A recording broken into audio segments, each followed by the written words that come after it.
নিকেতনের পাশে যে এরকম একটা শর্মার দোকান আছে এটা আমি আসলে জানতাম না। আমি কদিন আগেই নিকেতন গিয়েছিলাম, তখন হঠাৎ করে এই দোকানটা আমার চোখে পড়ে এবং দেখে কিন্তু বেশ ভালোই লোভনীয় লাগতেছিল।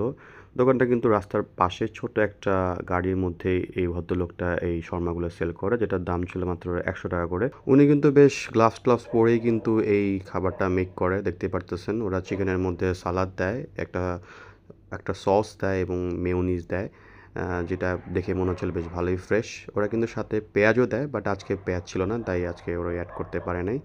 সো মোটামুটি সে দেখে মনে হচ্ছিল না ভাই, ভালো ফ্রেশ মতোই ওরা মানে সব কিছু দেয় আর কি। সাথে ওরা একটা নান রুটিতে মধ্যে ওরা গরম করে এটা দেয়, যেটা গরম করার পর বানটা বেশ ভালোই নরম হয়ে যায় রুটিটা।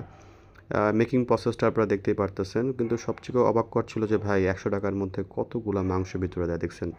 যেটা আসলেই খুবই অবাককর। নরমালি কিন্তু এরকম যে মাংস দিবে আমি আসলে বুঝি নাই। কিন্তু অবাক করা হলো যে না, ভদ্রলোকটা তৃপ্তি মতোই সবাইকে খাওয়ায়। দাম কম নেয় এবং আসলে মানেও মনে হচ্ছে যে বেশ ভালোই দেয়। কিন্তু সবথেকে বড় কথা কিন্তু ভাই টেস্ট। টেস্ট যদি ভালো না হয় তাহলে কিন্তু আসলে দাম যতই হোক, কম হোক, বেশি হোক, লাভ নাই। সো টেস্টের কথায় আসি, টেস্ট কিন্তু মোটামুটি চলে। আহামরি কোনো টেস্ট না, বাট খারাপও বলা যায় না। দাম অনুযায়ী ঠিকই আছে ভাই, আহামরি বলবো না।